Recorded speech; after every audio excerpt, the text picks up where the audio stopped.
Estamos apresentando A Arte de Fazer Amigos, com Alexandre Rodrigues.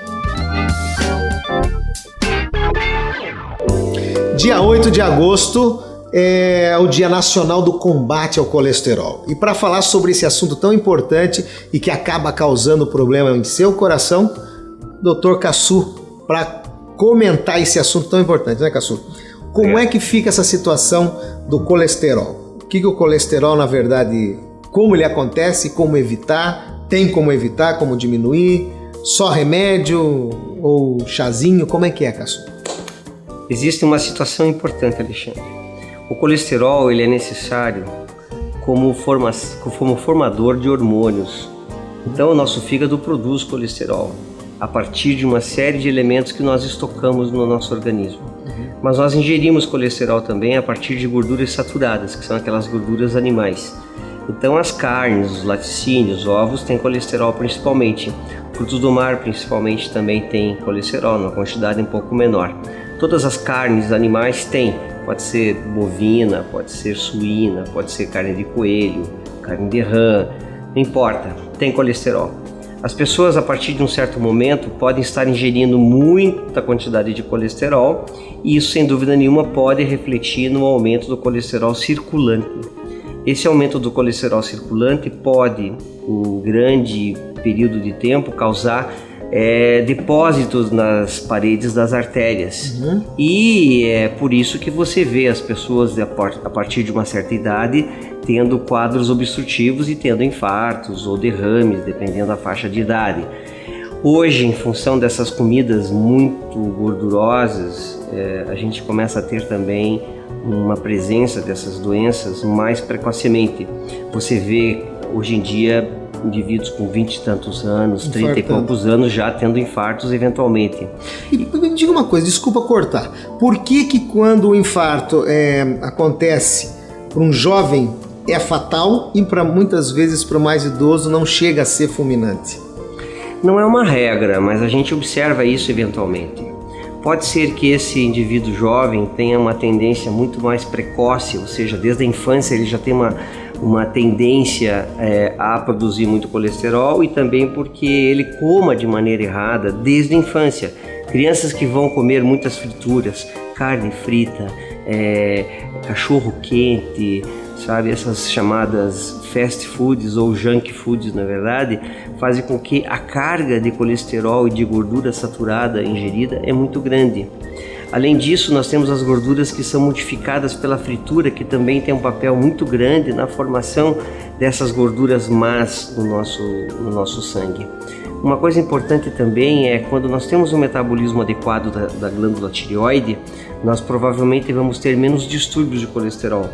Mas um indivíduo que tenha colesterol alto deve ser investigado com relação à sua tireoide também, porque a tireoide, quando está em hipofunção, ou seja, funcionando a menos, ela pode provavelmente predispor ao aumento do colesterol. E uma coisa importante que todo mundo deve pensar é o seguinte: todo mundo acha que tem o colesterol aumentado e que pode se tratar por 1 mês, 2 meses e pode parar de tomar o remédio. Muito possivelmente, na maior parte dos casos, quando essa chamada hipercolesterolemia acontece, não existe um fator que cause e que cure. Muito provavelmente a mutação genética que fez com que essa hipercolesterolemia aconteça é definitiva. O indivíduo vai ter que tratar o resto da vida, possivelmente com medicação. Entretanto, existe uma situação que, quando o aumento é discreto, é pequeno, você pode propor que a diminuição deste colesterol ocorra a partir de 2 situações: uma dieta mais intensa e eventualmente uma atividade física mais regular e mais intensa também. Esses 2 juntos podem fazer com que o colesterol diminua em torno de 10 até 15% no máximo, mas os trabalhos não mostram uma diminuição maior do que 10 ou 15%. Portanto, se eu pego você com um nível de colesterol muito alto, eu sei que por mais que você se esforce e vá fazer atividade física 5 ou 6 dias por semana e que você faça uma dieta bem controlada, você vai ter um reflexo apenas de 15% eventualmente. Então vai ter que tomar remédio e a gente calcula a dose a partir daí. Então tá aí, ó, dica para vocês. O AVC, como é que fica o AVC nessa situação? É a mesma coisa? Então, o AVC, chamado AVC isquêmico, ele é causado por uma situação que é inicialmente causada pelo depósito de colesterol.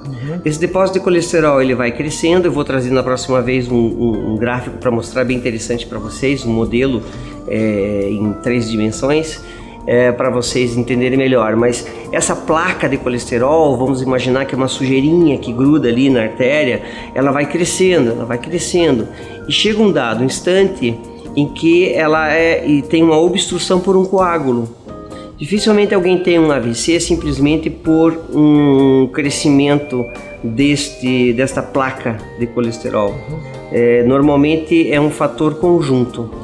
Quando o indivíduo tem, depois de muitas décadas, uma evolução de colesterol com essa placa, ele já tem outros fatores chamados inflamatórios ou pró-inflamatórios que fazem com que ele tenha um estado de hipercoagulabilidade, ou seja, a coagulação dele é um pouquinho mais intensa do que outras pessoas. É por isso que vocês ouvem muito saber daquela pessoa que toma uma aspirina ou toma algum outro remédio para afinar o sangue, como as pessoas gostam de falar.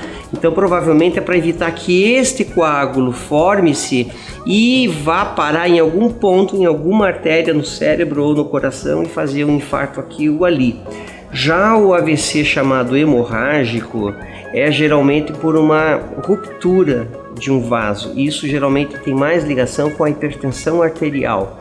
Daí você vê como é difícil a gente trabalhar com hipertensão, colesterol e diabetes. Todos eles conspiram contra a nossa circulação, não é? Infelizmente eu perdi minha mãe semana passada e no atestado de óbito estava diabetes mellitus. Aí estava falência renal e hipertensão. Eu via você há pouco tempo atrás que comentou a respeito de que nos atestados de óbitos a diabetes não aparece muito. Engraçado que no dela foi o que gerou todo o problema. Mas vamos deixar para lá. Muito obrigado, Caçu. Semana que vem a gente volta com muito mais informações para você. Continue mandando seus e-mails que nós estaremos aqui para solucionar todo e qualquer problema que esteja ao nosso alcance. Um abraço e até daqui a pouquinho. Obrigado. Obrigado. A arte de fazer amigos, com Alexandre Rodrigues. Mande e-mails para produção@artedefazeramigos.com.br.